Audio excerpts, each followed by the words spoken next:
হঠাৎ করে আমার সঙ্গে সলিলদার আলাপ হয়, সলিল চৌধুরী, এর কিংবদন্তি মানুষ। ওদের সঙ্গে পরিচয় ছিল সত্যজিৎ রায়, ওকে দেখিয়েছিলেন এবং উনি জানতে চেয়েছিলেন এটা কে করেছে। কিন্তু এটাও তো শেখবার যে মান্নাদা এই বয়সে তার শিল্পী সত্তাকে, তার অনুভবটাকে প্রকাশ করবার যে মিডিয়ামটা, সেটাকে কি সুন্দর করে ধরে রেখেছে। এখন ভাবতে ভালো লাগে যে শ্রেয়ার গান অল্প বয়সেও যখন গান শুরু করেছিল তখন করেছিলাম আমার গান।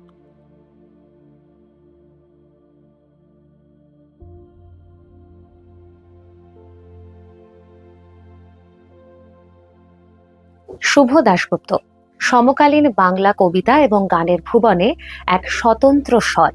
তার লেখা কবিতায় একদিকে যেমন সাধারণ মানুষের জীবন সংগ্রাম, প্রেম, প্রতিবাদ কিংবা আবেগের পূর্ণ প্রতিফলন, তেমনি তার লেখা অজস্র গান হাজারো বাঙালি শ্রোতার মনে স্থায়ী জায়গা করে নিয়েছে। আবৃত্তির মঞ্চ কিংবা সঙ্গীতের অ্যালবাম, দুই ক্ষেত্রেই তার শব্দশক্তির অবাধ বিচরণ। বিশেষ করে লোপামুদ্রা মিত্রের কণ্ঠে তার লেখা ধাদিনা নাতিনা গানটির বিপুল জনপ্রিয়তা তার গীতিকার সত্তাকে এক অন্য উচ্চতায় পৌঁছে দিয়েছে। তার গান, কবিতা এবং সময়কে ঘিরে যে সৃষ্টির ইতিহাস, তা নিয়েই আমাদের আজকের অরণ্য শহরে আড্ডা।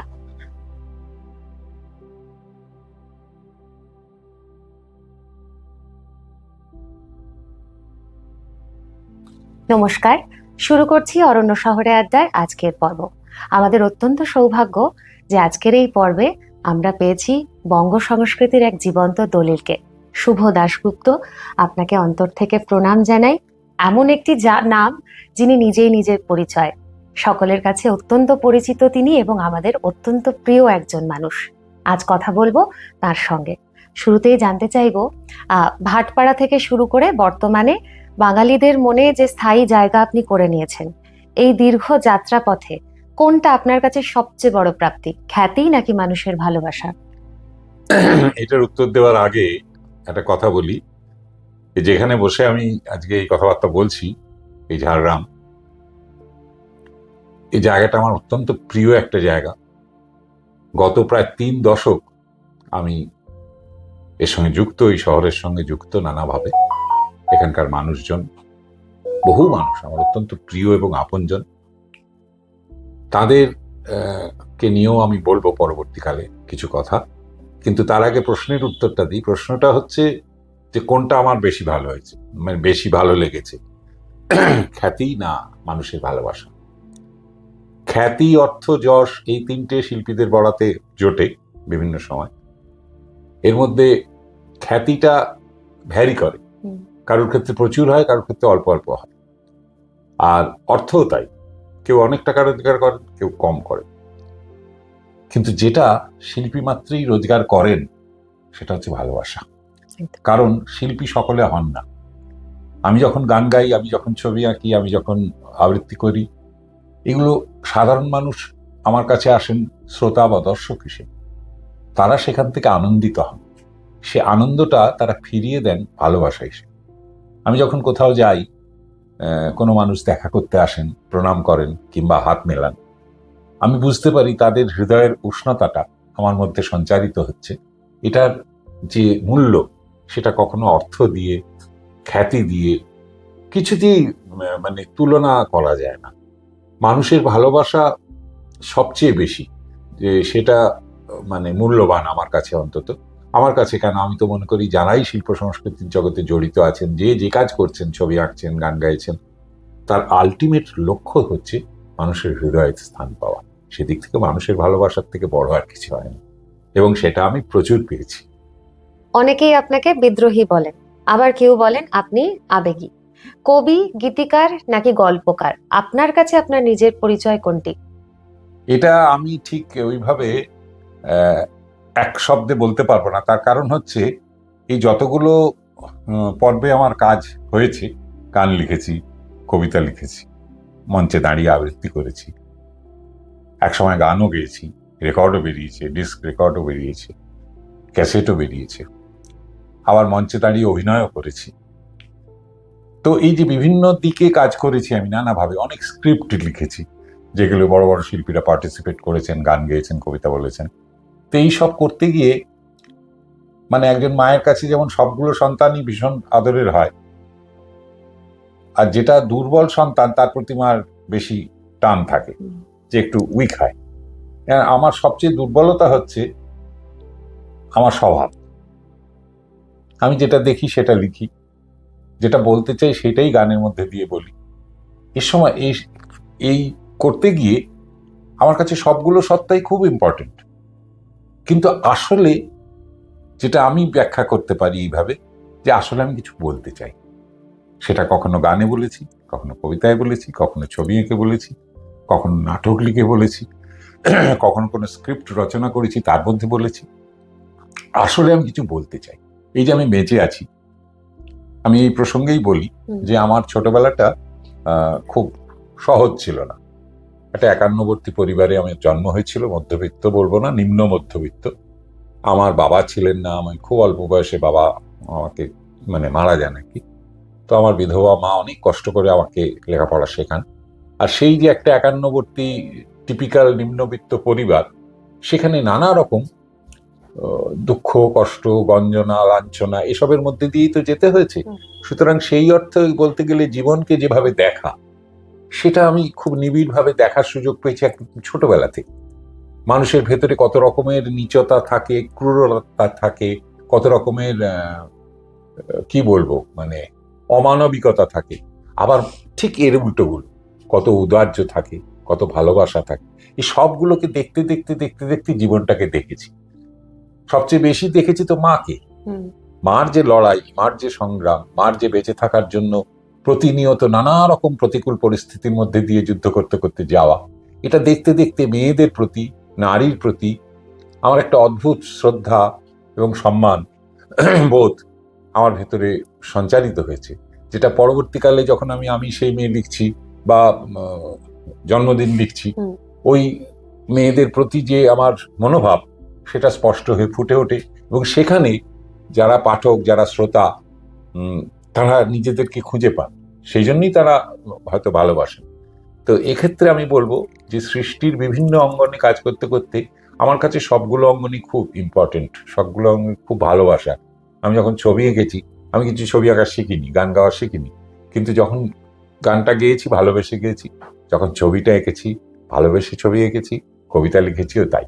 সবটাই আমার কাছে কিন্তু একটা আনন্দ সফর, একটা গুড জার্নি উইথ প্লেজার। প্রথম যেদিন নিজের কবিতা কোনো বড় আবৃত্তিকারের কণ্ঠে শুনলেন, সেদিন কি কেঁদেছিলেন? না, কাঁদিনি। কারণ ইতিহাসটা বলি তাহলে, আমি তো কবিতা লিখতাম না।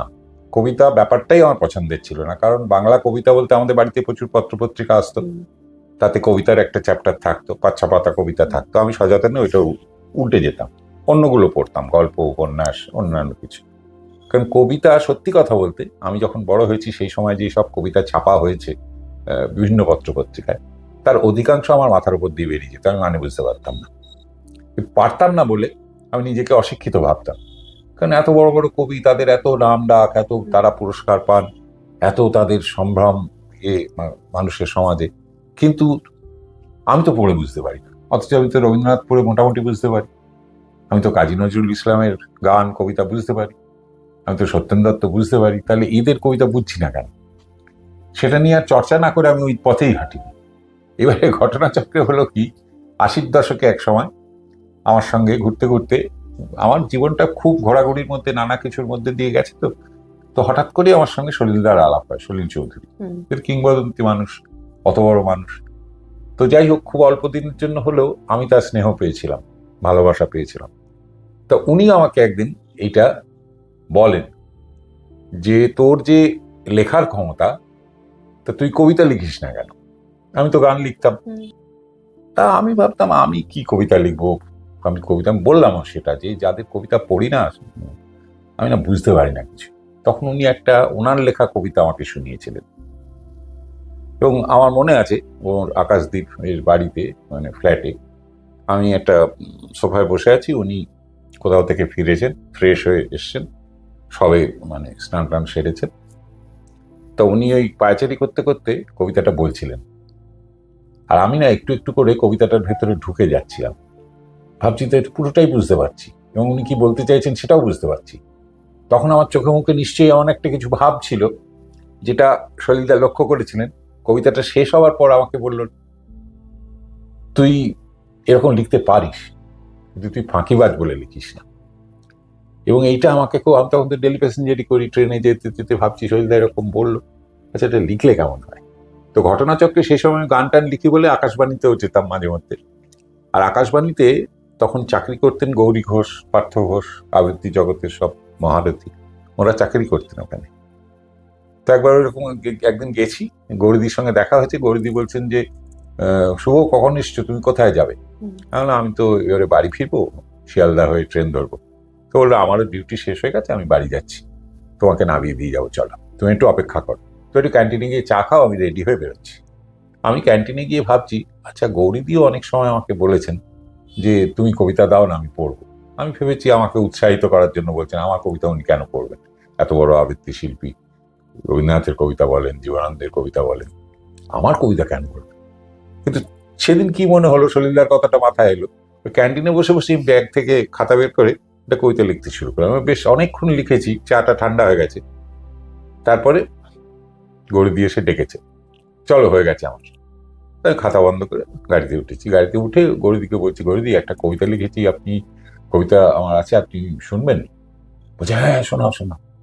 তা যাই হোক, গাড়িতে বসে ওনাকে শোনাতে শুরু করেছি। উনি তো গাড়িটা দাঁড় করিয়ে একটা রাস্তার ধারে কবিতাটা শুনলেন অনেকটা, শুনে আমাকে বললেন যে তারপরে কি হলো? আমি তারপরে তো এখন লেখা হয়নি। বললো তারপরে লেখা হয়নি মানে তুমি কখন লিখলে? আমি এই তো ক্যান্টিনে বসে লিখছিলাম। বললো ওই ক্যান্টিনে ভিড়ের মধ্যে লোকে কথা বলছে, তার মধ্যে এটা লিখলে? আমি বললাম হ্যাঁ। উনি খুব অবাক হয়ে গেলেন, বললেন তুমি এটা শেষ করো, এটা আমি রেকর্ড করবো পুজোয়। বলে গাড়িটা ঘুরিয়ে, তখন যে কোম্পানি থেকে উনি কাজ করতেন, ক্যাসেট কোম্পানি, সেইখানের অফিসে এসপ্ল্যানেডে নিয়ে গেলেন আমাকে। বললেন এ শুভ দাশগুপ্ত, এর কবিতা আমি এবছর পুজোয় বলবো, আগে যে প্ল্যানিংটা দিয়েছিলাম ওটা একটু চেঞ্জ করছি। তো সেই ক্যাসেট বেরোলো, তার নাম ছিল জীবন অগাধ, মানে অ্যালবামটার নাম। সেই প্রথম আমার কবিতা গৌরীদির কণ্ঠে ফার্স্ট রেকর্ড হলো, এবং গৌরীদি রেকর্ড করলেন একটি দীর্ঘ কবিতা পলাশপুরের জীবন বলে। সেই কবিতা আমি বলেছিলাম দু একটা কথা, পার্থদাও দু একটা কথা বলেছিল। ওটা একটা আসলে গল্পের মতো ছিল। একজন নারী যিনি একসময় যার জীবন পরিপূর্ণ ছিল, সব লোকজন ছিল, প্রচুর মানুষ ছিল, এখন কেউ নেই, তিনি একটা বিশাল বাড়িতে একা থাকেন, তার উপলব্ধিটা নিয়ে লেখা। তা গৌরীদিকে সেটা এতটা টাচ করেছিল, গৌরীদি সে বছরই পুজোতে সেটা করলেন। তো এই যখন প্রথম আমার কণ্ঠে আমার কবিতা ওনার কণ্ঠে রেকর্ড হচ্ছে, সত্যি কথা কি বলছি, তখন চোখে জল আসেনি, তখন একটা অবাক হয়েছিলাম যে তাই তো, সত্যি সত্যি তো সলিলা ঠিক বলেছিল যে সেরকম লেখা হলে মানুষকে যদি ছুতে পারে, মানুষের জীবনের কথা যদি থাকে, তাহলে সেই কবিতা মানুষ শুনবেই। তুই কবিতা এড়িয়ে যাচ্ছিস অন্য কারণে, যে তোর কবিতা বুঝতে পারছিস না, কিন্তু যে কবিতা বোঝা যায় এবং যে কবিতাতে মানুষেরই কথা বলা হয় কোনো না কোনো ভাবে, সেটা প্রতিবাদের কথা হতে পারে, প্রেমের কথা হতে পারে, ভালোবাসার কথা হতে পারে, সে কিন্তু মানুষ শোনে, মানুষ পড়ে।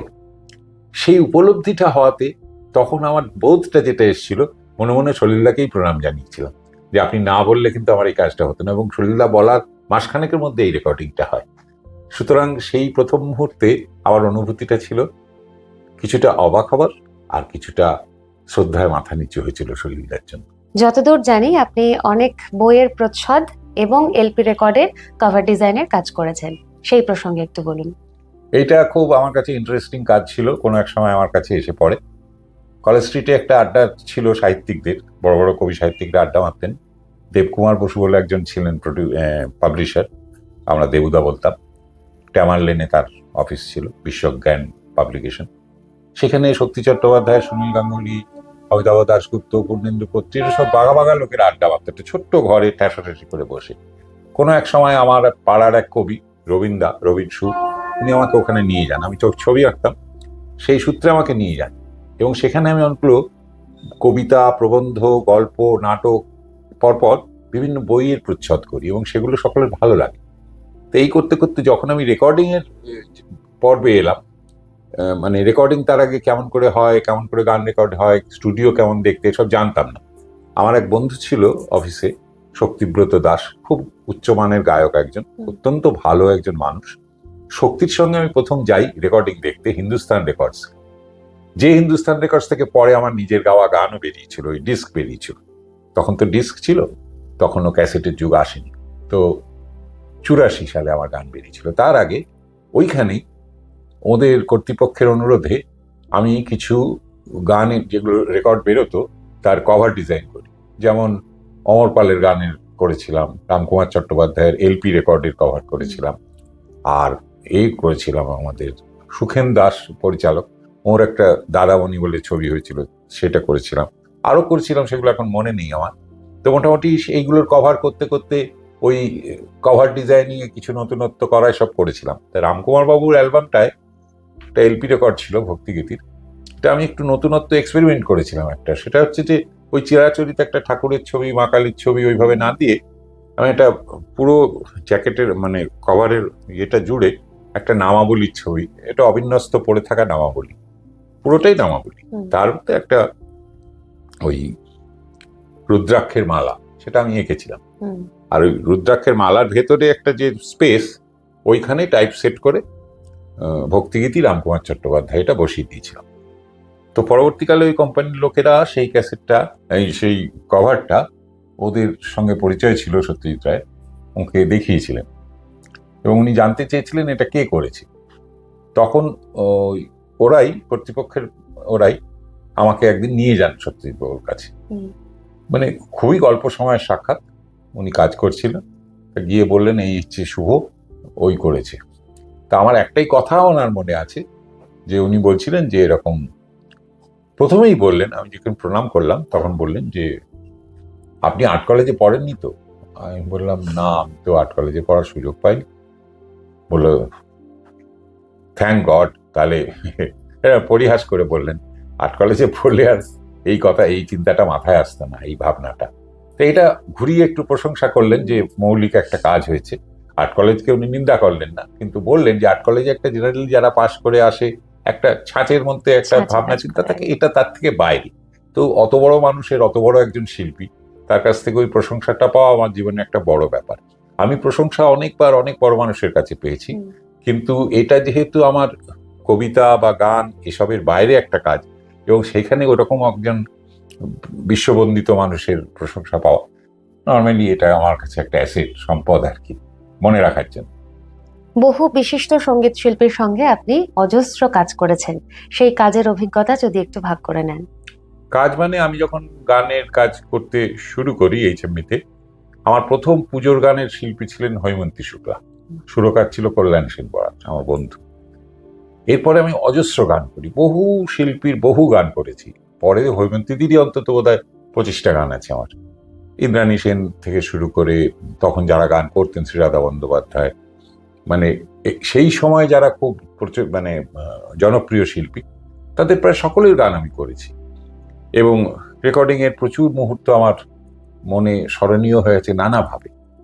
যেমন কিছু কিছু ঘটনা মনে পড়ে যেগুলো মনে থেকে গেছে, যেমন নির্মলা মিশ্র বা মাধুরী চট্টোপাধ্যায়, এই মাপের যারা শিল্পী আমার আগের, যাদের গান শুনে বড় হয়েছি, এদের সঙ্গে যখন কাজ করেছি, স্টুডিওর ভেতরে যে অ্যাটমসফিয়ার থাকতো আমাদের, মনে হতো যেন নিজের বাড়িতেই কিছু একটা হচ্ছে। নির্মলাদি জিজ্ঞেস করতেন কি খাবি বল, বানিয়ে নিয়ে যাও, রান্না করে আনতেন বাড়ির থেকে। এবং এই যে উনি রান্না করে আনছেন, আমরা সবাই মিউজিশিয়ানরা, আমরা যারা ছিলাম, তারা ওই টিফিনের লাঞ্চের টাইমে গিয়ে বসে ভাগ করে খাচ্ছি, নির্মলাদি নিজে হাতে করে আমাদের দিচ্ছেন। এই স্মৃতিগুলো গান বাজনার জগৎকে আমার কাছে আরো বেশি মানে আপন করে দিয়েছে। আবার অনেক সময় এরকম ঘটনা ঘটেছে যে কাজ করতে গিয়ে অনেক সময় অনেক ভুল বোঝাবুঝি হয়, সেগুলো মনে আছে, কিন্তু সেগুলো মনে রাখতে চাই না, মনে রাখতে চাই সুখের স্মৃতিগুলো। যেমন 2000 সালে এইচএমভি ঠিক করে যে এই নতুন শতাব্দী আসছে, তাকে বরণ করে একটা প্রজেক্ট আমরা করব, সব বড় শিল্পীদের গান থাকবে। তো সেখানে ম্যাক্সিমাম গান আমি লিখলাম এবং সেই অ্যালবামের নামও আমি দিলাম আগামী পৃথিবী শোনো। এই আগামী পৃথিবী শোনো বলে একটি গান হলো, যেটা আমার লেখায়, মান্না দে নিজে সুর করে গাইবেন ঠিক হলো। আর বাকি যারা গান গেয়েছিল, শ্রীকান্ত সেই প্রথম এইচএমভিতে গাইলো নরম আলোর বিকেল হয়েছে বলে একটি গান, যেটা জয় সরকার সুর করেছিল। তার আগে শ্রীকান্তর সব গান সাগরিকা কোম্পানি থেকে বেরোতো, ওই প্রথম ও এইচএমভিতে গান করলো। আচ্ছা, এছাড়া ওখানে হৈমন্তীদির গান ছিল, শ্রীরাধার গান ছিল, আমার লেখা নয় এরকম গান ছিল অঞ্জন দত্ত, আর ছিল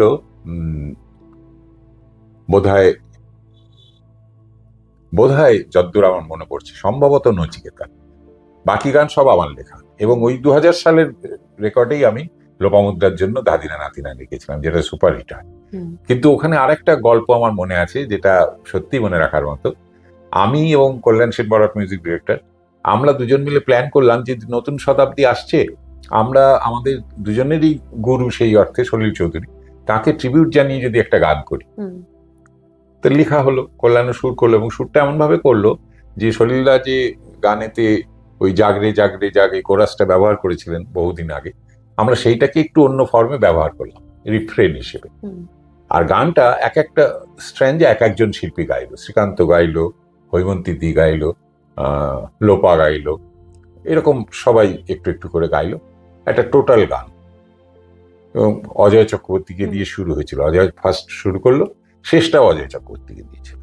এইবার ওইটা রেকর্ডিং হয়ে গেছে। পরের দিন বম্বে থেকে মান্না দে এসছে গান করতে, এসে তো খানিক গল্প টল্প হলো, তারপরে রেকর্ডিং শুরু হচ্ছে। মান্নাদা ওই আগামী পৃথিবী শোনো, ওটা মান্নাদার সুর ছিল, আর মুলকিদা ভয়েস মুলকির অ্যারেঞ্জমেন্ট ছিল। তা তখন ট্র্যাক বাজিয়ে মান্নাদা প্র্যাকটিস করে শুরু করেছেন গায়ে। গানটা হয়ে গেছে, তখন বেশ খোশ মেজাজে আছেন। তখন মান্নাদাকে বলেছে, মান্নাদা খুব মুডি ছিলেন, আর একটুতেই খুশি হতেন, একটুতেই রেগে যেতেন। তাই বলছি, দাদা আমি আর কল্যাণ মিলে একটা গান করেছি, একটু শুনবেন? সবাই মিলে গেয়েছে, একটু নতুন শতাব্দীকে বরণ করার ইয়েটা দিয়ে, যেহেতু আমরা সলিলদার সঙ্গে সংযুক্ত, সেই জন্য সলিলদাকে শ্রদ্ধা জানিয়ে একটা নির্মাণ করেছি। হ্যাঁ শুনবো শুনবো। এই জমিতে খুব বড় বড় বক্স আছে, ওইখানে বাজিয়ে দেওয়া হলো। মান্নাদা শুনতে শুরু করলেন, শুনতে শুনতে আবার জিজ্ঞেস করছে এই কণ্ঠটা কার, ওই কণ্ঠটা কার, এবং জিজ্ঞেস করছে। হৈমন্তীর গলাটা চিনতে পারলেন, বাকি তো সব নতুন নবাগত। তো যে হয়ে গেছে, তখন আমি ওনার মুখটা দেখে মনে হলো ওর গানটা ওনার পছন্দ হয়েছে, কিন্তু বলতে তো পারছি না। আমার ভেতরে ভেতরে তখন একটা অন্য দুষ্টু বুদ্ধি খেলা করছে। একটু বাদে মান্নাদাকে বলছি, মান্নাদা এই গানটা দেখুন সব একালের শিল্পীরা গেয়েছে, এবার 4টে লাইন যদি আপনি গেয়ে দেন তাহলে একটা ঐতিহাসিক ব্যাপার হয়ে যাবে, যে একই অ্যালবামে আপনার গলা রয়েছে, একই গানে হৈমন্তীদির গলা রয়েছে, লোপার গলা রয়েছে, শ্রীকান্তর গলা রয়েছে, এটা একটা হিস্টোরিক্যাল গান হয়ে যাবে শতাব্দীর শুরুতে। বললো না না, ওরা এত ভালো গেয়েছে, এখানে আমি কেন গাইব? প্রথমে বলছিলেন না, তারপরে বললেন আচ্ছা আরেকবার শুনি দেখি। তো খুব গান পাগল মানুষ, আরেকবার যখন চালিয়েছে তখন চোখ বুঝে শুনছিলেন, হারমোনিয়ামের উপর হাত রেখে। আমি সেই সুযোগে বুঝে গেছি যে ওনাকে আরেকটু বললেই উনি গাইবেন, কিন্তু লিরিক তো লেখা নেই। আমি চট করে দৌড়ে পাশের ঘরে গিয়ে, কল্যাণ ওখানে দাঁড়িয়ে আছে হারমোনিয়ামের পাশে, পাশের ঘরে ওদের একজন ডিরেক্টরের অফিস ছিল, সেখানে গিয়ে একটা কাগজ চেয়ে নিয়ে তাড়াতাড়ি করে 4টে লাইন লিখেছি, লিখে পকেটে রেখেছি। তারপরে উনি শুনে বললেন, হ্যাঁ ভালোই লাগছে বুঝলে, গাইবো কিনা ভাবছি, আচ্ছা হোয়ার ইজ দ্য লিরিক? তাই পকেট থেকে লিরিকটা বের করে দিয়েছি। লিরিকটা ছিল, দাও আলো দাও ছায়া, এ জীবনে দাও মায়া, দেখো নবযুগ আসে রে। এইটুকুই, সবাইরই এইটুকু টুকু করে গান ছিল, যেরকম সম্মেলক গানগুলো হয়।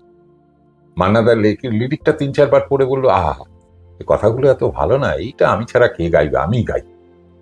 বললেন হ্যাঁ চলো টেক করো। টেকিং হলো, এবং টেক করতে গিয়ে খুব খুঁতখুঁতে তো। ওনার সেদিনকে কলকাতা থেকে বেরিয়ে গিয়ে ফ্লাইট ধরে শিলচরে গিয়ে প্রোগ্রাম ছিল আসাম। তা আমাকে বললেন যে এটা করতে গেলে তো দেরি হয়ে যাবে, আমার তো ফ্লাইট মিস হয়ে যাবে। আর আমি তখন গানটা ওনাকে দিয়ে করাবো এতটা মরিয়া, মানে ইচ্ছে করে মিথ্যে কথা বললাম আপনার ফ্লাইট আমি পিছিয়ে দেবো। তো আমার দিকে অবাক হয়ে তাকিয়ে বলছে যে তুমি কি মাফিয়া নাকি, ফ্লাইট কি করে পিছিয়ে দেবে? আমি ব্যবস্থা করছি, আপনি গানটা গান। যাই হোক উনি গান করলেন। সে অনেক কায়দা কানুন করে HMB কর্মকর্তাদের দিয়ে পুলিশকে ফোন করিয়ে উক্তম করে সত্যি সত্যি ফ্লাইট কিছুক্ষণ 1 ঘন্টা লেট করানো হয়েছিল, এবং উনি গিয়ে আসামে পৌঁছেছিলেন। পরে সেই গান যখন হয়ে গেল, তখন গাওয়া হয়ে গেল, তখন যখন মিক্সিং হচ্ছে, তখন শ্রীকান্ত ছিল। শ্রীকান্ত আমাকে বললো, শুভদা আমরা সবাই এত কষ্ট করে গাইলাম, এত সুন্দর করে গাইলাম, কিন্তু এই ভদ্রলোক যে এখন হয়তো ওনার গলাটা একটু বসে গেছে, একটু বয়সের ছাপ এসছে, কিন্তু যে দরদটা দিলেন, যে ফিলটা দিলেন, এখানে আমরা সবাই পরাজিত হলাম, আমরা পারলাম না। আমরা কিন্তু এই উচ্চতায় যেতে পারি। আমার মনে আছে তখন শ্রীকান্তকে বলেছিলাম যে শ্রীকান্ত এটা ঠিক যে মান্নাদা এই মুহূর্তে হয়তো তোমাদের মতো গলায় তার তারুণ্য নেই, কিন্তু এটাও তো শেখবার যে মান্নাদা এই বয়সে তার শিল্পী সত্তাকে, তার অনুভবটাকে প্রকাশ করবার যে মিডিয়ামটা, সেটাকে কি সুন্দর করে ধরে রেখেছে। বললো হ্যাঁ সেটা ঠিক। আর বললাম পাশাপাশি এটা তুমি মনে রাখো যে এটা কিন্তু একটা ঐতিহাসিক গান হয়ে গেল, যে গানে তোমাদের এতগুলো শিল্পীর কণ্ঠের সঙ্গে মান্নাদের কণ্ঠ রইল, এবং 2000 সালের শুরুতে এত সুন্দর একটা গান হলো। যদিও পরবর্তীকালে ওই অ্যালবামের সবচেয়ে বেশি হিট করেছিল দুটো গান, একটা দাঁড়িয়ে নাতিরা আর একটা শ্রীকান্তর গাওয়া ওই যেটা জয়ের সুরে ছিল আর কি, নরম আলোর বিকেল হয়েছে, একটা অন্য রকমের বাংলা গান। সেটাও শ্রীকান্ত প্রিয়, নিজেরও প্রিয় গান, অনেক অনুষ্ঠানে গায়। আর রেকর্ডিং এর স্মৃতি বলতে আরো একটু বলতে পারি যে যখন আমি প্রথম HMV-তে কাজ করতে যাই 1992 সালে, তখন ছিল অ্যানালগ রেকর্ডিং, তখন এই কম্পিউটার ডিজিটাল সিস্টেম আসেনি। তখন এরকম মোটা টেপে রেকর্ডিং হতো, মানে টেপে ধরা হতো, এবং পরে যখন এডিট করা হতো তখন ম্যানুয়ালি করতে হতো। অর্থাৎ যেটা কেটে বাদ দিতে হবে সেটা কাঁচি দিয়ে কেটে একটা দুটো দিক আবার জুড়ে দেওয়া হতো, এই জায়গাটা বাদ যাবে এটা কেটে আবার জুড়ে দেওয়া হতো, জুড়ে আবার চালানো হতো। সেটা একটু দীর্ঘস্থায়ী প্রসেস এবং খুব পরিশ্রম সাধ্য। তখন একজন মানে ভারতবর্ষের সেরা রেকর্ডিস্ট বলতে গেলে বোঝায় সুশান্ত ব্যানার্জিদা বলতাম, খুব আমাদের মধ্যে ভালো সম্পর্ক ছিল। উনি আমাকে শুভদা বলতেন, আমি ওনাকে ব্যানার্জিদা বলতাম। ওই যখন 92 সালের অত বড় কাজ হয়েছে, অত মানুষ গেয়েছেন, ব্যানার্জিদা কিন্তু এই হাতে ধরে ধরে কেটে কেটে করেছেন। আমার মনে আছে একটা গান রেকর্ড হয়েছিল, তাতে আজ কথাটা ছিল।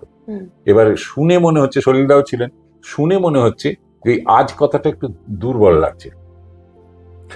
তখন আমরা বললাম যে আচ্ছা এই আজটা তো আরেক স্ট্র্যাঞ্জাতেও বলা হয়েছে, ওটা কি জোরালো আছে? দেখা গেলো ওটাই জোরালো আছে। তখন কোনটা দুর্বল সেটাকে উনি ওই চালিয়ে চালিয়ে কেমন করে একটা বুঝতেন, ওটাকে কেটে বাদ দিলেন, আগের আজটাকে আবার একটা কপি করলেন, করে ওইভাবে গানটাকে জোড়া হলো। যখন শোনা হয় তখন ওই গানটা ছিল সাথীদের খুনে রাঙা পথের ধারে, এরকম একটা কিছু গণসঙ্গীত ছিল, এবং সেটাকে এত সুন্দর নিপুণ জুড়ে দিলেন। এখন তো কম্পিউটার, এখন তো যখন খুশি জুড়ে দিয়ে যায়, কেটে দেওয়া যায়। একজন আর্টিস্ট নেই, সে পরে এসে গিয়ে দিচ্ছে, একজন মিউজিশিয়ান নেই পরে, তখন তো সবটা একসঙ্গে হতো। সেটা সেই জীবনটাও আমরা পেয়েছি, মানে ফরচুনেটলি 92 সালে তখন ওইরকম ছিল, ট্র্যাক রেকর্ডিং, সবাই একসঙ্গে বাজাচ্ছে, ফ্লোর ভর্তি মিউজিশিয়ানস, একজনের ভুল হলে সবাইকে থেমে যেতে হচ্ছে। পরে এই ছকটা পুরো পাল্টে গেল যখন এই কম্পিউটার রেকর্ডিং এলো, মানে ডিজিটাল রেকর্ডিং এসে গেল, তখন তো সিস্টেমটাই পাল্টে গেল। তখন হলো আগে রিদম হয়ে গেল, যত রিদম বাজে শব্দ হয়ে গেল, রিদম প্লেয়াররা সেই দিন বাজিয়ে বাড়ি চলে গেল, পয়সা নেই। তারপরের দিন হয়তো মেলোডি পোর্শন হলো, তারপরের দিন গায়ক হয়তো গাইলো, বা কেউ একটা ডাবিং করে দিয়ে গেল, তার ভয়েসটা শুনে প্র্যাকটিস করে নিয়ে গায়কের গলাটা বসলো। এই সব সিস্টেমের মধ্যে দিয়ে যেতে যেতে যেটা দেখেছি যে একটা সময় থেকে আজকের দিনে চলতে চলতে এই জার্নিতে টেকনোলজি প্রচুর পরিবর্তন হয়েছে, অনেক সুপার ফাইন টেকনোলজি হয়েছে। এখন যে অনেক কিছুকে ঢেকে দেওয়া যায়, অনেক ত্রুটি বিচ্যুতিকে চাপা দেওয়া যায়, যেটা আগে যেত না।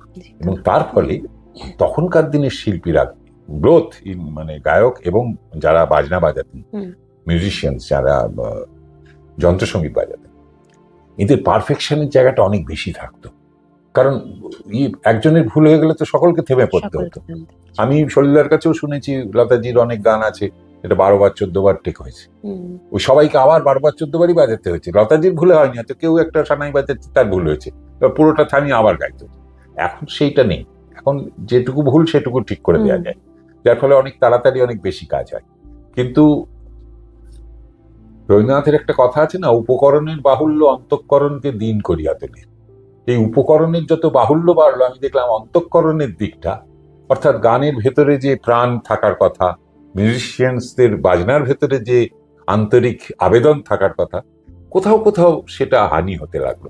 ভালো মন্দ পরের কথা, পরিবর্তনের সঙ্গে সঙ্গে যেমন কিছু ভালো আসে, কিছু খারাপও তো আসে।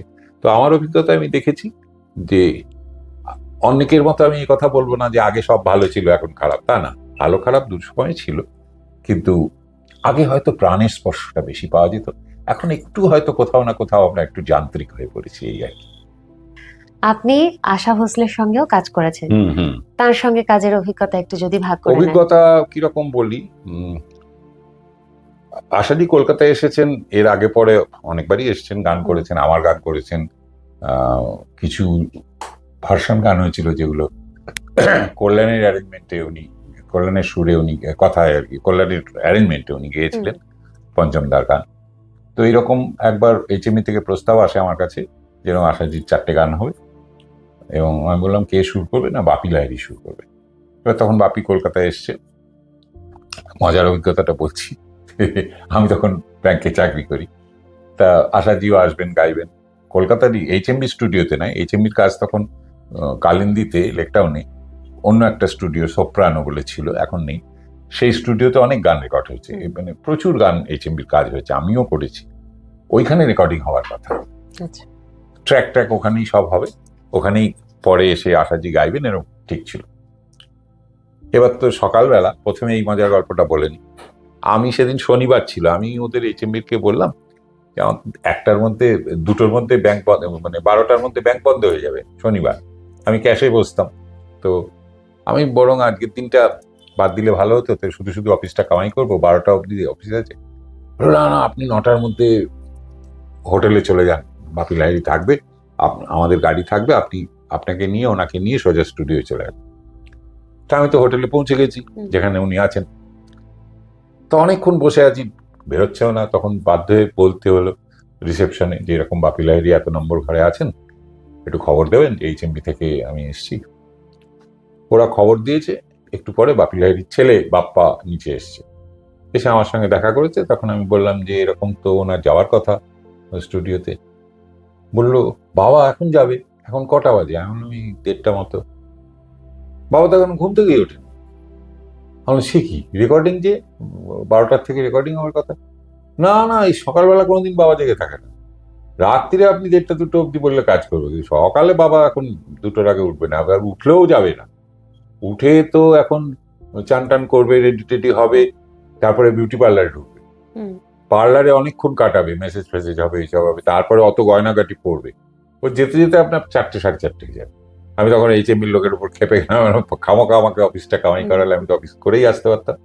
যাই হোক, ফাইনালি সে অনেক পরে, প্রায় সন্ধ্যের পরে গেছে, রেকর্ডিংও হয়েছে।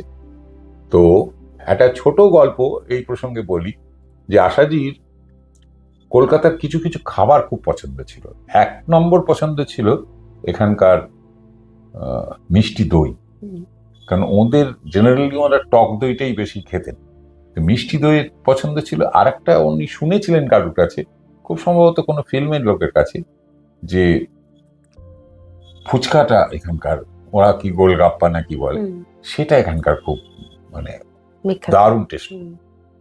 তো একবার রেকর্ডিং এ উনি এসছেন, ওনার খাওয়ার খুব ইচ্ছে হয়েছে, তো বলা হয়েছে যে এক জায়গায় পাওয়া যায়।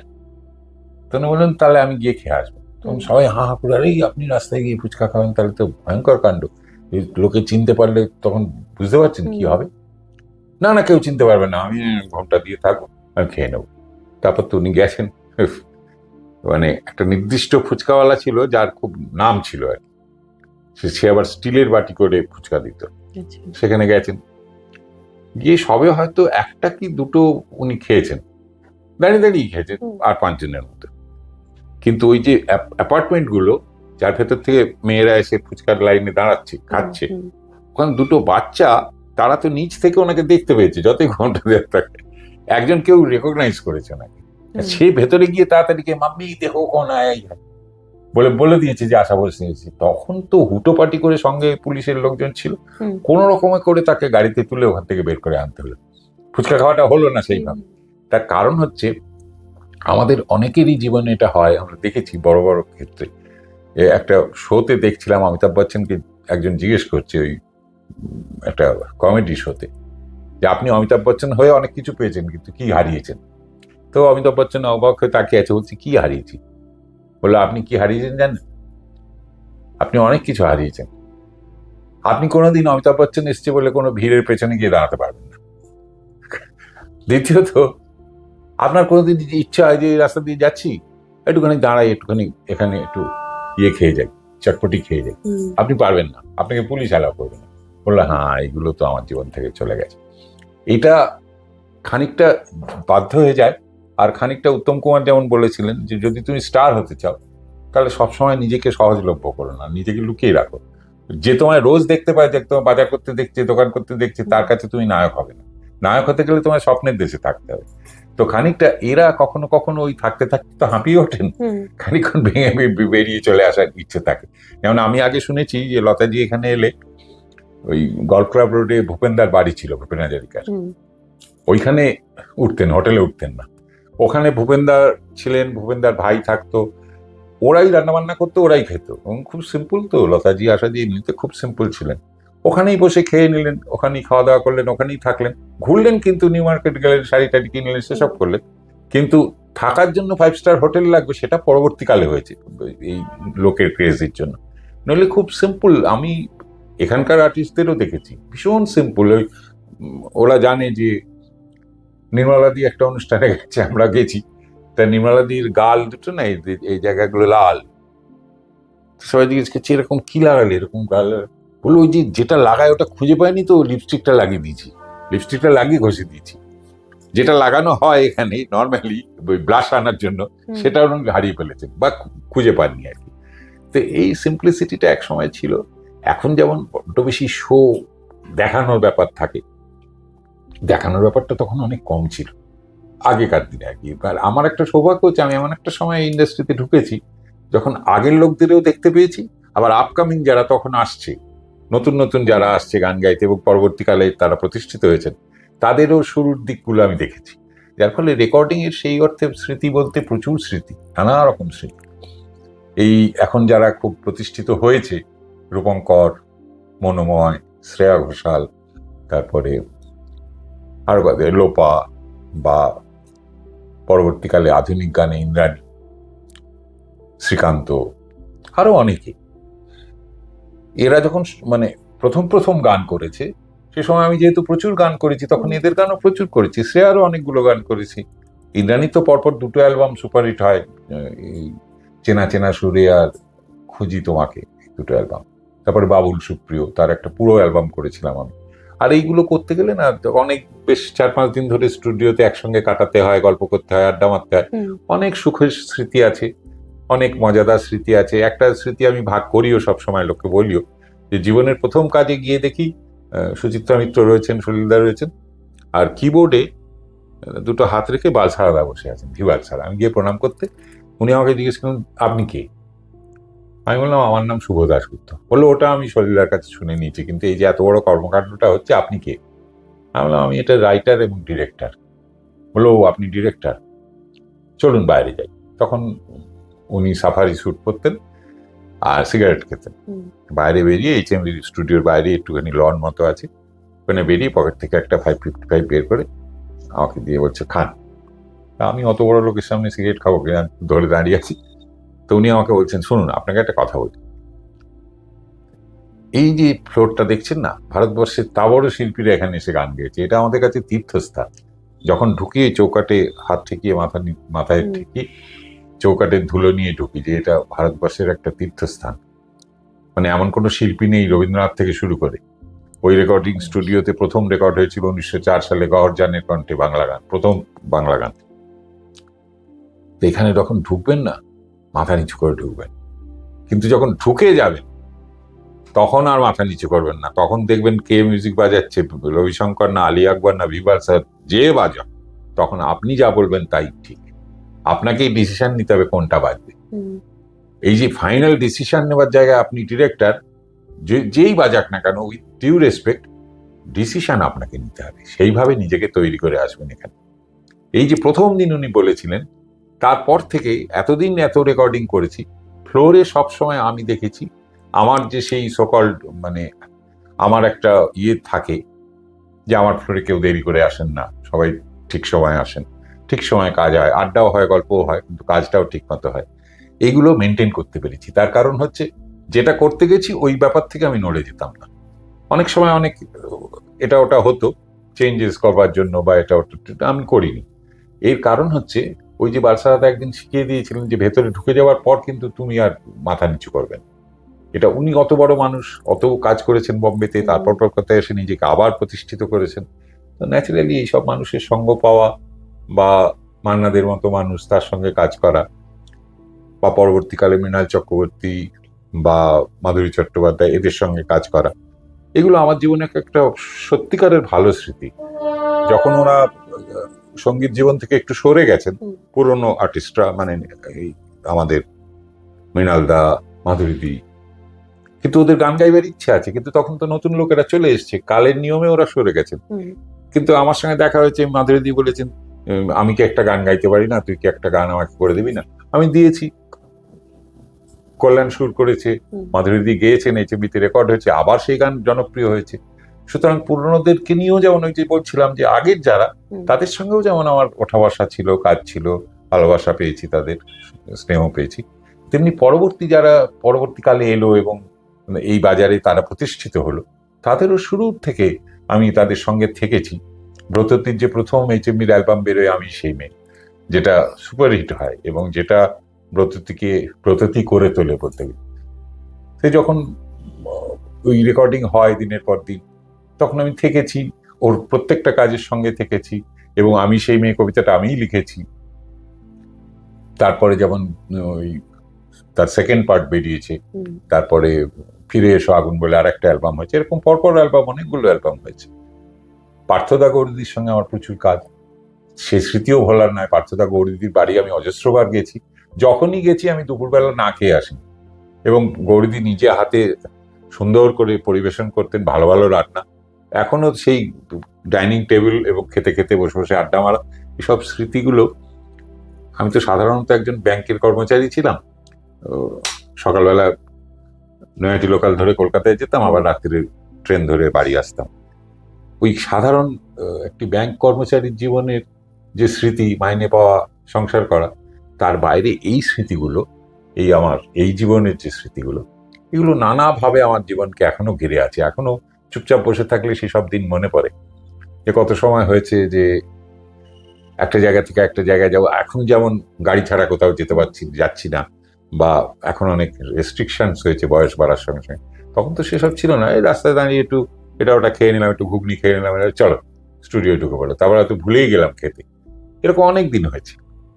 তো যাই হোক, সব মিলিয়ে কিন্তু সঙ্গীত জীবন এবং কাব্য জীবন, কবিতার জীবন, গল্প লেখার, নাটক লেখার জীবন, এগুলো কিন্তু আমার এখনো আমাকে ঘিরে আছে। এবং পরবর্তীকালে এটাও আমি বলতে চাইবো যে এটা কিন্তু আমি একা জিতিনি। এই যে আমার এগিয়ে যাওয়া, বা তুমি যে বললে জার্নি, এখানে কিছু মানুষ খুব বড় ভূমিকা ছিল। যেমন একজনের কথা আমি অনেক সময় সেভাবে বলে উঠিনি, তবু আজকে আড্ডার স্থলে বলছি, যে আমাদের কমিউনিস্ট পার্টির নেতা ছিলেন এবং মন্ত্রী ছিলেন, খুব দাপুটের নেতা ছিলেন সুভাষ চক্রবর্তী। সুভাষদাকে আমি যেভাবে পেয়েছি সেটা একটা ইউনিক ব্যাপার। সুভাষদা আমার উপর খুব ভরসা করতেন, যদিও আমি ওই পার্টির কেউ ছিলাম না, আমি কোনোদিনই কমিউনিস্ট পার্টি করিনি, মেম্বার হইনি। বামপন্থী চিন্তা হয়তো আমার মধ্যে ছিল, কিন্তু সুভাষদা জানতেন যে আমি খুব স্ট্রেট কাট কথা বলি। যখন ওনাদের রাজত্ব চলছে, বামফ্রন্টের রাজত্ব, তখন সরাসরি ওদের নানা কিছু ত্রুটি বিচ্যুতি নিয়ে ব্যঙ্গ করে আমি কবিতা লিখেছি, এবং সেসব কবিতা প্রথম শ্রোতা ছিল সুভাষদা। অনেকদিন এরকম হতো যে সকালের দিকে আমি ওর বাড়িতে যেতাম, খানিক্ষণ বসে টসে, তারপর উনি যখন রাইটার্সে যেতেন, ওর গাড়িতেই আমি যেতাম, আমারও ডালহাউসিতে অফিস ছিল, আমায় নামিয়ে দিতেন। এবং ওনার সঙ্গে আমি এ প্রান্ত ও প্রান্ত প্রচুর ঘুরেছি। কোথাও যাচ্ছেন, শুভ আমার সঙ্গে গেছি, ঘুরেছি, খুব সুন্দর অভিজ্ঞতা। কিন্তু উনি যেভাবে আমাকে অনুপ্রাণিত করেছেন ভালো কাজ করবার জন্য, বড় বড় কাজ করবার জন্য, সেটা সত্যি মনে রাখার মতো। সুভাষদার মতো মানুষ হয় না। এমন এমন সমস্ত কাজ করেছি, তোমরা শুনলে অবাক হয়ে যাবে যে এই কাজগুলো আমি করেছিলাম। উনি 22শে শ্রাবণে রবীন্দ্রনাথের কে স্মরণ করতেন বড় করে, সরকারি অনুষ্ঠান হতো নেতাজি ইন্ডোর স্টেডিয়ামে। আমাকে বললেন যে তুই একটা ইউনিক কিছু ভাবতো। তখন আমি বললাম কি করব? বললো নেতাজি ইন্ডোর স্টেডিয়ামেই একটা প্রোগ্রাম করব, সেটা রবীন্দ্রনাথকে নিয়ে, কিন্তু টিপিক্যাল রবীন্দ্রনাথের গান হবে না।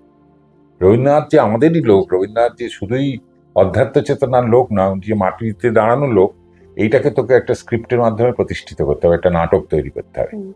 সেই নাটক আমি লিখলাম।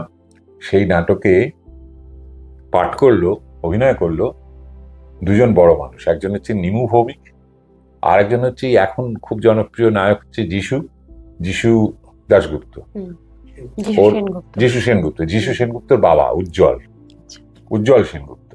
উজ্জ্বল আমাদের সমসাময়িক ছিল, তখন উৎপল দত্তর ছবিতেও কাজ করছে, তখন খুব নাম ডাক হয়েছিল। উজ্জ্বল করেছিল মেইন রোলটা। আর ওইখানে ওই নাটকের ভেতর কিছু নাচের অংশ ছিল, যেটা পরিচালনা করেছিলেন শম্ভু ভট্টাচার্য, আর আলো করেছিলেন তাপস সেন, আর মঞ্চ করেছিলাম আমি। যেটা এটাও কিন্তু আমি একটা বড় কাজ করে ফেলেছিলাম। ছবি আছে, এই মুহূর্তে কাছে নেই তাই দেখাতে পারছি না। ওই গোটা নেতাজি ইন্ডোর স্টেডিয়াম জুড়ে একটা সাইডে স্টেজ হয়েছিল, 80 ফুট বাই 40 ফুট স্টেজ, মানে 150 জন নাচবে একসঙ্গে। এবং সেই স্টেজের ব্যাকড্রপটা তৈরি হবে কিভাবে আমি ডিজাইন করলাম, আঁকলাম। সেটা হচ্ছে যেমন আমাদের বাড়িতে এই দেওয়ালে এই আলমারিতে রবীন্দ্র রচনাবলী সাজানো থাকে পরপর পরপর একই রকম দেখতে বই, সেই রকমই সব বই, শুধু একটা বই একটু হেলে আছে, যেমন থাকে না বইটা নামানোর পর একটা বই হেলে যায়, ওইটা হচ্ছে আমার স্টেজে ঢোকার এবং বেরোনোর পথ। আর বাকি সব রবীন্দ্র রচনাবলী কিভাবে তৈরি হবে। সুভাষদা আমায় বলেছিলেন যে তুই অন্য দিক চিন্তা করবি না, তুই বলবি যে কি লাগবে। তো যারা সরকারি কন্ট্রাক্টর ছিলেন তাদের মধ্যে একজন ছিল আমাদের সঙ্গে, তাকে ডাকা হলো, তাকে বলা হলো এরকম স্টেজ করতে হবে। সে তো শুনে একটু বললো, ঘাবড়ে গেল, কি করে করবেন অত বড় বই, 50 ফুট বড় বই। প্লাইউড নিয়ে এসো, প্লাইউড কাটো। তখন তো এইসব ফ্লেক্স ছিল না, প্লাইউড কেটে মানে ট্রাকে করে প্লাইউড এলো, সেই প্লাইউড রাত্রিবেলা কাটা হলো, কেটে তাকে রং করে ওই রবীন্দ্র রচনাবলী রূপ দেওয়া হলো, তারপরে তাকে সেট করা হলো, পুরো ব্যাকড্রপটা ওইভাবে তৈরি হলো। আমার কাছে এখনো ছবি আছে, যেদিন উদ্বোধন হচ্ছে তখন সামনে সব কলকাতার রথী মহারথীরা বসে আছেন, তখনকার দিনের মন্ত্রীরা, কলকাতার মেয়র কমল বসু, সুভাষদা নিজে, ওই স্টেজটার সামনে। আর ওইখানে ওই নাটকটা হল, ওই আমি লিখেছিলাম আমি তোমাদেরই লোক, মানে রবীন্দ্রনাথ বলছেন যে আমি তোমাদেরই লোক, আমি খুব একটা বিশাল কেউ নেই, আমি হাটে মাঠে ঘোরা লোক। সেই স্ক্রিপ্টটা আমি বানিয়েছিলাম। এবং সেখানে কিভাবে আলো পড়বে, কিভাবে তাপসদা ছিলেন, তাপসদা লাইট করেছিলেন, এই যে এত বিভিন্ন মানুষের সঙ্গে কাজে। তাপসদা একটা কিংবদন্তি আলো শিল্পী। তো পরে বিশ্ববঙ্গ সম্মেলন হয়েছে যুব ভারতী স্টেডিয়ামে, 5000 বাচ্চা একসঙ্গে নেচেছে, সেখানে মিঠুন চক্রবর্তীও ছিল, সেই স্ক্রিপ্টটাও আমি করেছিলাম, সেখানেও তাপসদা লাইট করেছিলেন।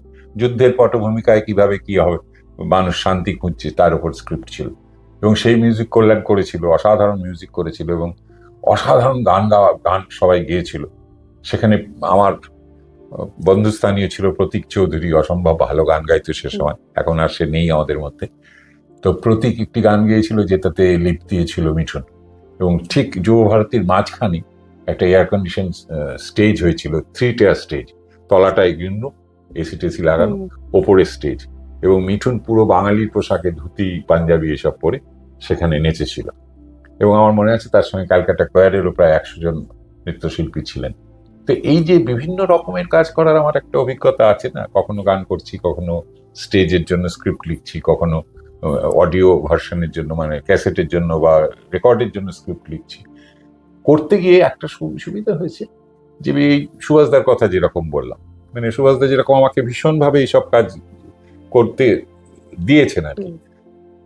ময়দানে উনি একবার বললেন স্টেডিয়ামে করবো একটা ওই পাকিস্তান আর ভারত মিলিয়ে একটা ব্যাপার হবে, তা কি নাম দেয়া যায় কি বল। আমি কি করতে চাই, বলছে এখানকার ফোক গান হবে, আর আমজাদ আলী সাহেব রাজি হয়েছেন বাজাতে, একটা শাস্ত্রীয় সঙ্গীত, আর তার সঙ্গে পাকিস্তান থেকে আমি গোলাম আলীকে নিয়ে আসবো। তো ইন্টারন্যাশনাল একটা প্রোগ্রাম। বললেন তুই নামটা বল, এই নামটাই আমি প্রেসকে বলবো, একটু বাদেই প্রেস ক্লাবে যাও। আমাকে গিয়েছিলাম প্রেস ক্লাবে, তো সুভাষদা বললেন এই নামকরণ হচ্ছে ছন্দের ভারত সুরের বাংলা। সেইখানে বোধহয় কল্যাণের নেতৃত্বে না বালসাদার নেতৃত্বে আমার মনে নেই, অনেক মিউজিশিয়ানস একসঙ্গে বাজিয়েছিলেন, এবং গোলাম আলী গিয়েছিলেন, আবার গিয়েছিলেন আমাদের ওই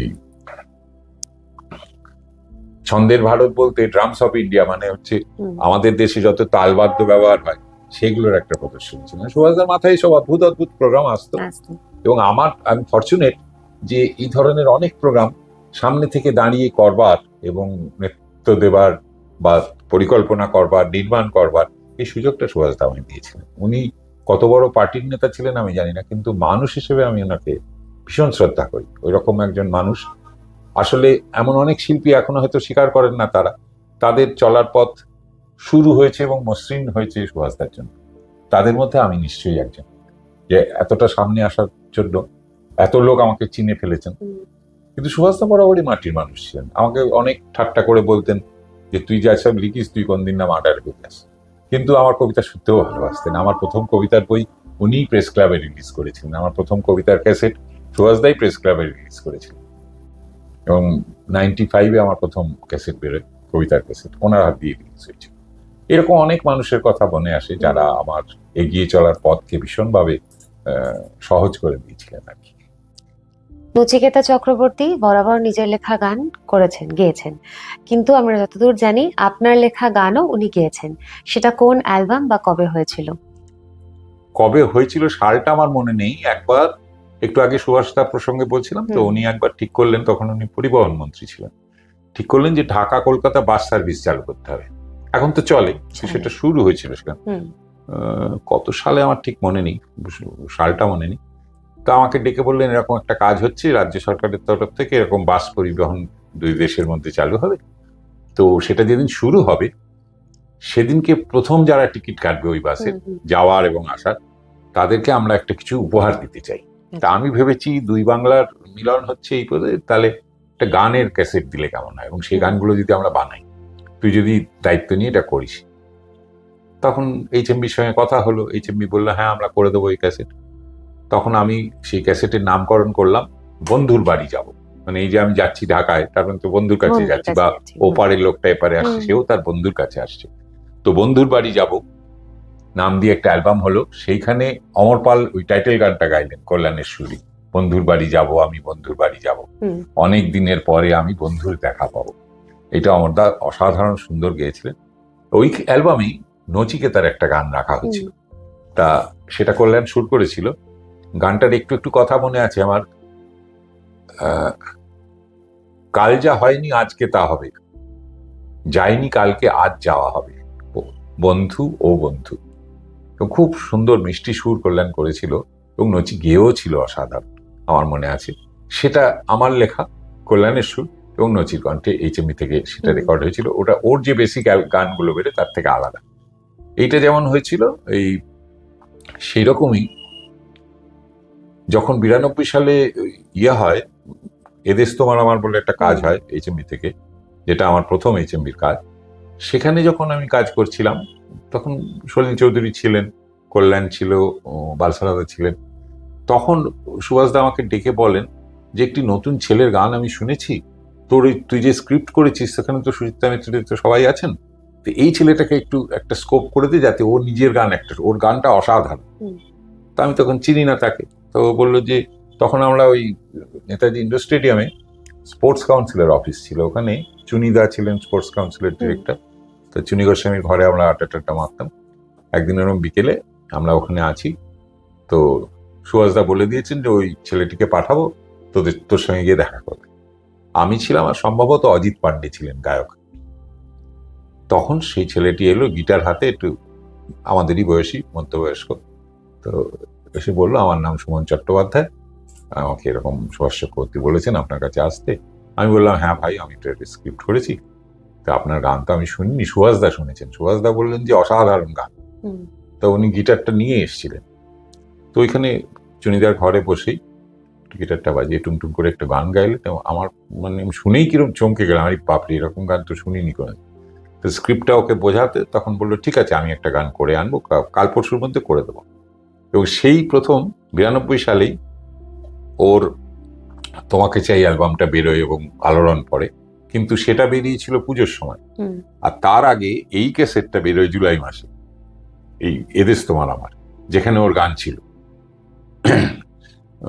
একটা অসাধারণ গান, যেটা ও গিটার বাজিয়ে গিয়েছিল, শুধু গিটারের উপরে, আমেরিকান সাম্রাজ্যবাদকে ধিক্কার জানিয়ে একটা অসাধারণ শ্লেষাত্মক গান, যেটা এখনো আমার শুনলে মনে হয় যেন আজকে বানানো গান। সুমন অসাধারণ নৈপুণ্যে, তখন তো গলা টলা ফার্স্ট ক্লাস ছিল, গেয়েও ছিল ভীষণ সুন্দর। এবং এটা লাইভ প্রোগ্রাম হয়েছিল রবীন্দ্র সদনে 15ই আগস্টে সে বছর, সেখানেও ওই গানটা গিটার বাজিয়ে গিয়েছিল। এবং ওই অ্যালবামই প্রথম আমার সলিলদার সুরে গান লেখার, ইন্দ্রাণী সেন গেয়েছিলেন সলিলদার একটা পুরোনো গান, কাবুলিওয়ালা ছবির মান্নাদার গাওয়া, সেইটাকে আমি বাংলা করেছি, মানে সেইটাকে নয়, সেই সুরের উপরে আমি একটা বাংলা লিখেছিলাম, ও আমার জন্মভূমি বলে, সেটা খুব পপুলার হয়, সেটা ইন্দ্রাণী গেয়েছিল। তো ওই ক্যাসেটটাকে জড়িয়েও যেমন আমার অনেক স্মৃতি আছে। এবং নচির ক্ষেত্রে যেমন আমার লেখা গান ও গাই, আমার লেখা স্ক্রিপ্টে প্রথম আরেকজন শিল্পী কাজ করলো যাকে আমি চিনতাম না, সে হচ্ছে সুমন, পরবর্তীকালে যে কবির সুমন হয়। এবং সে সময় আমাদের খুব বন্ধুত্ব হয়েছিল। আমার মেয়েও তখন ছোট, ওর যে মেয়েটি ছিল তখন ভার্জিনিয়া নাম ছিল আমার মনে আছে। তো আমরা একসঙ্গে ব্যারাকপুরে ওই মঙ্গল পাণ্ডের উদ্যানে মালঞ্চতে একটা রাত্রিরে আমরা সবাই মিলে, সব মিউজিশিয়ান শোয়াদের ব্যবস্থা করেছিল, সবাই মিলে একদিন ওখানে গিয়ে আনন্দ করা হবে সারা রাত্রির থেকে। গঙ্গার ধারে আমার এখনো মনে আছে, সুমন আমি সব বসে আছি পাছড়ি, আর সুমন এখানে গরমকাল ছিল, খালি গায়ে গিটারটা নিয়ে বসে বসে গাইছে। মানে তখন তো সুমনকে শুনে মুগ্ধ হওয়ার দিন শুরু হয়েছে আমার। তো সেইটা ওই আমার ফার্স্ট অ্যালবামেই ওর ওই পার্টিসিপেশনটা আমার এখনো মনে আছে। এটাও একটা খুব চমকপ্রদ ঘটনা আর কি। 90-এর দশকের শেষের দিকে এক বছরে প্রায় 400টা গান, এটা কি সৃজনশীল উন্মাদনা নাকি ইন্ডাস্ট্রির চাপ? না, এটা কি হয়েছিল, সেই বছরে আমি তখন প্রচুর গান লিখি, সব শিল্পীর গান লিখি। সেই বছরে এইচএমবি প্রত্যেক বছর তো সেলস একটা স্ট্র্যাটেজি তৈরি করে। সেই বছর ওদের স্ট্র্যাটেজি ছিল যে প্রচুর গান করবো। মানে দোকান, তখন দোকান ছিল, প্রচুর ক্যাসেটের দোকান ছিল, দোকানে গেলে যেন লোকে শুধু এইচএমবির ক্যাসেট দেখতে পায়, অন্য কোম্পানি থাকতে পারবে না, এত ক্যাসেট করবো ভেবেছিল। এবং প্রায় প্রত্যেক শিল্পীকে ওরা সে বছর চান্স দিয়েছিল। তা হলো কি, যেই আসছে তার সেই বলছে শুভদা আমি আপনার গান করবো। এবার সে বছরে এমনি যারা রেগুলার আর্টিস্ট তারা তো করছেই, নতুন যারা সেই বছর ইনক্লুড হল তাদের গানও আমি অনেকের পুরো অ্যালবামই লিখলাম। যেমন আমার মনে আছে এই মুহূর্তে বোধহয় সেই বছরই সৈকত মিত্রর একটা অ্যালবাম বেরোলো। সৈকত আমার পুরনো অনেক দিনের পরিচিত ভালো গায়ক, তো ওরও গানগুলো আমি লিখলাম। কিছু কল্যাণ সুর করলো, কিছু বোধহয় ও নিজে সুর করেছিল। তারপরে সেই বছর বোধহয় যদ্দূর মনে পড়ছে মনোময়েরও গান সেই বছর প্রথম বেরোয়, সে গানগুলো আমি লিখলাম। এইরকম সেই বছরে শুধু এইচএমবিতেই আমি বলছি যে প্রায় ওই রকম 400-র কাছাকাছি সংখ্যা হবে, এক্স্যাক্টলি মনে নেই, 380-টাশি হবে। মান্নাদেরও গান করছি, সবারই গান করছি, করতে করতে দেখলাম অনেক গান হয়ে গেছে। তখন একবার আজকাল পত্রিকায় মানে ওই অলোক প্রসাদ ছিল দায়িত্বে, বললো শুভদা চলুন এটা নিয়ে একটু বসি, এটাতে তো ব্যাপার, এত গান তো একসঙ্গে কেউ লেখে না কোনোদিন। আমি বললাম দেখো লিখতে লিখতে হয়ে গেছে, আমিও খেয়াল করিনি। যাই হোক, সেটা নিয়ে খুব দীর্ঘ একটা আমার ইন্টারভিউ আজকাল পত্রিকায় বেরোল, আমার কাছে আছে কাটিংটা। পরের বছর থেকে কিন্তু অত গান লিখিনি, আবার কমিয়ে দিলাম যে না এবার নর্মাল গান লিখব।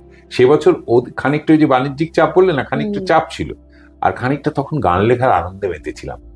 এক একজন শিল্পীর এক এক রকমের গান, যে গান মান্নাদে গাইবে সে গান তো লোপামুদ্রা গাইবে না, বা লোপা যেটা গাইবে সেটা শ্রীকান্ত গাইবে না। অনেক সময় সমসাময়িক শিল্পীদের মধ্যে গান নিয়ে এটা ওটা হয়েছে। একবার একটা গান করেছিলাম, লিখেছিলাম, সেটা জয় সুর করলো লোপার জন্য। গানটা ভারী চমৎকার সুর করেছিল। তোমাকে বলার ছিল যত আমি গান গাই, যত গান গেয়ে যাই, সব গানে সব সুরে তোমাকে বলার ছিল ভালোবাসি। এই গানটা জয় বললো শুভদা এটা আমি সুর করবো, করে লোপা বললো এটা আমি গাইবো। ঠিকঠাক হয়ে গেল সব। হঠাৎ একদিন ওই রিহার্সাল হতে হতে শ্রীকান্ত চলে এলো। শ্রীকান্ত এসে বললো দেখ এই গানটা লোপা গাইবেন, এটা আমি গাইবো। এবার জয় বললো তাহলে তো আরো ভালো হয়, তুই রোদি গায়। এবার দুজনের মধ্যে খানিক খুনসুটি হলো, কিন্তু ফাইনালি ডিসিশন হলো শ্রীকান্তই গায়, এবং শ্রীকান্তর গলাতেই রেকর্ডটা বেরোলো, যত আমি গান গাই, যত গান গেয়ে যাই, সব গানে সব সুরে বলে যাই তোমাকেই ভালোবাসি। এটা প্রেমের গান, এটা ওর গান ও নিয়ে নিল। এরকম বহু ক্ষেত্রেই আমাদের হয়েছে আর কি।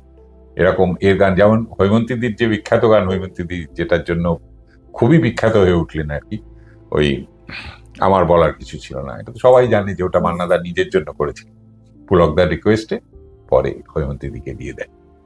এরকম চলতে থাকে আমাদের মধ্যে, মজার ব্যাপার। সৃষ্টি নিয়ে এও তো একটা খেলা, রং তুলি দিয়ে যেমন ছবি আঁকার খেলা হয়, এই গান, এর গান ওর কাছে চলে যাচ্ছে, এর বাজনা ওর কাছে চলে যাচ্ছে। যেমন এই যে ধাদিনা নাতিনা, এটা মজার ইতি হচ্ছে যে ধাদিনা নাতিনা কথাটা আমার লেখা, মূল গানটা আমার লেখা। এবার যখন দুর্বাদল চট্টোপাধ্যায়, আমাদের দেশের খুব গুণী একজন মিউজিশিয়ান এবং ডিরেক্টর, তো দুর্বাদল অ্যারেঞ্জার ছিল, সমীর চট্টোপাধ্যায়ের সুর ছিল এটা।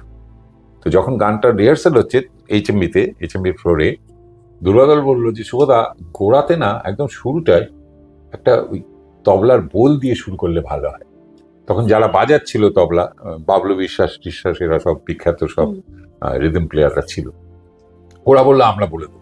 কে বলবে না, আমরা যেহেতু গানটা মেয়ের কণ্ঠে, লোপার কণ্ঠে, তাহলে ছেলেরা বললে ভালো হয়। সেই হিসেবে তখন ওইখানে ওই বাবলু বিশ্বাসরাই ওই বোলটা তৈরি করলো, দাদিনা নাতিনা নাতিনা দাদিনা, এই কথাটা ওরা বললো। এবং ওরা মাইক্রোফোনের সামনে মুখ নিয়ে তবলা বাজাতে বাজাতে বললো কথাটা, ওইটাই রেকর্ড হলো, এবং পরে মূল গানটা লোপা গায় আর কি। কিন্তু ধাদিনা নাতিনা ফার্স্ট কথা বলে ওই নামে গানটা বিখ্যাত, কিন্তু ধাদিনা নাতিনা তো অ্যাকচুয়ালি ওই মিউজিশিয়ানদের অবদান। আমাদের গানের জগতে এরকম টুকরোটা হেমন্ত মুখার্জির প্রচুর গানের ফার্স্ট লাইনটা ওনার নিজের লেখা, বাকিটা পুলক দেওয়া, গৌরী প্রসাদ। ফার্স্ট লাইনটা ওনার মাথায় এসেছে, উনি বলে দিয়েছেন, বাকিটা তো ওনার লেখা। এটা সেরকম আমাদের ক্ষেত্রেও হয়েছে আর কি। বর্তমানে ভারতবর্ষের সঙ্গীত জগতে যাদের নাম সবসময় আমরা শুনি তাদের মধ্যে অন্যতম হচ্ছেন শ্রেয়া ঘোষাল। শুরুর দিকে তার গানও আপনি করেছেন, সেই অভিজ্ঞতা নিয়ে একটু বলুন। অভিজ্ঞতা মানে তখন তো সকলের গানই করতাম। শ্রেয়া তখন, আমি যখন ওর গান করি, সম্ভবত যতদূর আমার মনে আছে, ও তো কলকাতার মেয়ে না, প্রবাসী, তো ওইখানে আসতো রেকর্ডিং এর জন্য। আর ওর গান, আমার গান কয়েকটা আছে আমার মনে আছে, মা বন বিহারিণী বলে একটি গান আছে আমার লেখা, জয় সরকারের সুরে। আর এগুলো সব অ্যারেঞ্জমেন্ট করতো অমিত ব্যানার্জি। আমার গুরু ছিলেন অভিজিৎ বন্দ্যোপাধ্যায়, তার পুত্র, তার ছেলে, সেও একজন গুণী মিউজিশিয়ান। তো ওই সময় অনেকগুলো গান সাগরিকা কোম্পানি থেকে শ্রেয়ার কণ্ঠে বেরিয়ে, শ্রেয়া তখন আপকামিং, ও তখন বোধহয় হায়ার সেকেন্ডারি পরীক্ষা দিয়েছে বা দেবে, এরকম এই বয়সটা আর কি। তখন বেশ কিছু বাংলা গান, কিছু জয়ের সুরে, কিছু অমিতের সুরেও কিছু গান ছিল, সেগুলো আমি লিখেছিলাম। তার মধ্যে কিছু কিছু গান জনপ্রিয় হয়েছিল। তখন অনেক নতুন শিল্পী আসেন আবার হারিয়ে যান, তখন অতটা ভাবিনি, কিন্তু গলাটি যে চমৎকার এবং খুব শ্রুতিমধুর এবং খুব সুরে গান করেন, এবং গানগুলো অত কম বয়সেও খুব ম্যাচিওর্ড একটা ফিলিং পাওয়া যায়, সেইটুকু বুঝতে পেরেছিলাম। পরে তো আস্তে আস্তে দেখলাম যে নিজেকে কতখানি পলিশ করে কোন জায়গায় নিয়েছে। এখন তো এই মুহূর্তে ভারতবর্ষে যারা বম্বেতে যারা কি মহিলা সিঙ্গারদের মধ্যে আছেন, তার মধ্যে লিড কণ্ঠ হিসেবে তো শ্রেয়ার নামটাই চলে আসে। আমার ভাবতে ভালো লাগে যে এদের শুরুর দিনে আমি গান করেছিলাম এদের সঙ্গে। এইসব, ওই যে বললাম না, যে স্মৃতি বহুলাংশেই সুখের আর কি। এখন ভাবতে ভালো লাগে যে শ্রেয়ার গান অল্প বয়সেও যখন গান শুরু করেছিল তখন করেছিলাম আমার গান। সলিল চৌধুরীকে আপনি গুরু বলে মানেন, তার জন্ম শতবর্ষে দাঁড়িয়ে তার সম্পর্কে কি বলবেন? প্রথম কথা, এরকম প্রতিভা আমাদের দেশে বিরল প্রতিভা। নিশ্চয়ই। সলিলদার কেন সলিলদা এবং সলিলদার কোথায় মানে তার ইউনিকনেস, এটা আমরা রিসেন্টলি একটা কমিটি তৈরি হয়েছিল শতবর্ষ উদযাপনের জন্য। তো শতবর্ষ উদযাপন প্রায় 2 বছর 3 বছর ধরে টানা নানা অনুষ্ঠানের মধ্যে দিয়ে হয়েছে। এর মুখ্য কৃতিত্বটা সলিলদার মেয়ে অন্তরা, সেও একজন গুণী শিল্পী। তার উদ্যোগে আমরা অনেকেই একত্রিত হয়েছিলাম, আমি, কল্যাণ, শ্রীকান্ত, বহু গুণী মিউজিশিয়ানস যারা যন্ত্রসঙ্গীত শিল্পী, তারা। তো খুব সুন্দর সাকসেসফুল অনুষ্ঠান হয়েছে, বম্বে শিল্পী, কলকাতা শিল্পী, কলামন্দিরে অনুষ্ঠান হয়েছে। এটা যখন রিহার্সাল হয়েছে, যখন প্রস্তুতি পর্বে, তখন আমি দেখেছি যে প্রতিটা মিউজিশিয়ান, প্রতিটা গায়ক গায়িকা, প্রত্যেকের কাছে এটা, এই অনুভবটা স্পষ্ট যে সলিলদার গান রিহার্সাল ছাড়া গাওয়া যাবে, সলিলদার গান ওরকম করে গেলাম গেয়ে দিলাম হবে না। তার প্রচুর টিট বিটস, খুঁটিনাটি সমস্তটা ঠিক রেখে গাইতে গেলে যথেষ্ট টাইম দিতে হবে। আমরা অত বড় বড় মাপের শিল্পীরা সবাই গান গেয়েছেন, কবিতা কৃষ্ণমূর্তি এসছেন বোম্বে থেকে, সুনীল কৌশিকজি যিনি গিটারে কিংবদন্তি একজন, তিনি এসছেন বাজাতে, কিন্তু সবাই রিহার্সাল করেছেন। এটা বোঝা যায় খুব সহজে সলিলদার গানটা গেয়ে দিলে হলো। তারপরে যদি তার লিরিক্সের কথা বলি, তার বাণী, গানের যে বাণী, সেটা শুধুই মানে আদর্শগত দিক থেকে বামপন্থার প্রচার করছে তা না, মানবিকতার প্রচার করছে। আবার যখন তিনি প্রেমের গান লিখছেন, যখন তিনি বিরহের গান লিখছেন, বিচ্ছেদ বেদনার গান লিখছেন, সেখানে তিনি খুব খাঁটি বাঙালি একটা মনের পরিচয় দিচ্ছেন। আবার একই মানুষ অসাধারণ গল্প লিখছেন, ওর গল্প থেকে বিমল রায়ের ছবি করছেন রবি গাজল, আবার ওর গল্প থেকে অনুপ্রাণিত হয়ে পরবর্তীকালে নাটক হয়েছে, ওনার লেখা নাটক হয়েছে। ওনার লেখা নাটক করতে গিয়ে সলিলদার গণনাট্যের ক্ষেত্রে সলিলদাকে পালিয়ে যেতে হয়েছে। অনেকে জানে না যে রানার এত বিখ্যাত গান, রানার পালকি, এগুলো এত বিখ্যাত, কোনো রেকর্ডিং এ সলিলদা উপস্থিত ছিলেন না, কারণ তখন পুলিশ ওকে খুঁজছে, উনি পালিয়ে বেড়াচ্ছেন। সে সময় হেমন্ত দা নিজে রেকর্ডিং করেছে। তো এই এত বড় মাপের একটা লোক এবং এত বড় মাপের একজন আদর্শবাদী, বাম রাজনীতির একজন আদর্শবাদী মানুষ, যিনি কমার্শিয়াল জগতে কাজ করেও বাণিজ্যিক জগতে কাজ করেছেন, কিন্তু যেসব সৃষ্টি করে গেছেন সেখানে বামপন্থার স্বাক্ষর একদম স্পষ্ট। উনি কিন্তু রাজ কাপুরের ছবিতে লিখেছিলেন, এই দুনিয়ায় ভাই সবই হয়, সব সত্যি, ঘুরিয়ে দুনিয়ার লাট্টু, ভগবান হারিয়েছে লেত্তি, ছবি বিশ্বাস গেয়েছেন, সে অমর গান হয়ে আছে। আবার উনি জাগতে রহো এই যে হিন্দি ভার্সন এটা বা বাংলা ভার্সনে লাস্ট যে গানটা লতাজির কণ্ঠে মানে কি বলবো অমর গান হয়ে গেছে, তাতে আসার কথা, নতুন সূর্য ওঠার কথা। চিরকাল সলিলদা কিন্তু আশাবাদ, নৈরাশ্যের গান লেখেননি, প্রেমের গান বিচ্ছেদের গান লিখেছেন, কিন্তু আশা জুগিয়ে গেছেন। জীবনের শেষ দিকে যখন নিজের কণ্ঠে রেকর্ড করলেন এই পৃথিবীর গাড়িটা থামাও আমি নেমে যাব, সেখানেও স্পষ্ট কথা যে এই পৃথিবীটাই পচে গেছে, বাজে হয়ে গেছে, এই গাড়ি চলবে না। নিজেরই বৃত্তে ঘুরে মরে রাখো যে গ্রহ, সেই গ্রহ গাড়িটাতে তুলে যাও। এ তো এটা নিজের বৃত্তেই ঘুরছে, একই জায়গায় ঘুরে যাচ্ছে। উনি বলছেন আমি অন্য গাড়িতে যাব, যে গাড়ি যাবে কোথাও। এই যে পজিটিভনেস, এই যে সঠিক মার্ক্সবাদী দৃষ্টিভঙ্গি, এটা ওনার ছিল এবং উনি ওটা কাজে প্রয়োগ করেছেন। অনেকে ওনার বিরুদ্ধে অনেক কথা বলেছে, উনি পালিয়ে গেছেন, বম্বে চলে গেছেন, কিন্তু কি কাজ করে গেছেন। কটা লোক বাণিজ্যিক জগতে লতা মঙ্গেশকরের মতো শিল্পীকে দিয়ে উনি গান গাইয়েছেন যে আজ নয় গুনগুন গুঞ্জন প্রেমের, চাঁদ ফুল জোছনার গান আজ নয়, ওগো প্রিয় মোর খোলো বাহুডোর, পৃথিবী তোমাকে চায়। এই এই কথাটা কাকে দিয়ে গাওয়াচ্ছেন? ভারতবর্ষের শ্রেষ্ঠ শিল্পীকে দিয়ে, যাতে মানুষের মধ্যে ঢোকে। অর্থাৎ সেই অর্থে প্রকৃত গণনাট্য সঙ্গের সঙ্গে অনেক অনেক অনেক এটা ওটা ছিল, বিবাদ বিসংবাদ ছিল, সেটা তো ইতিহাস এখন।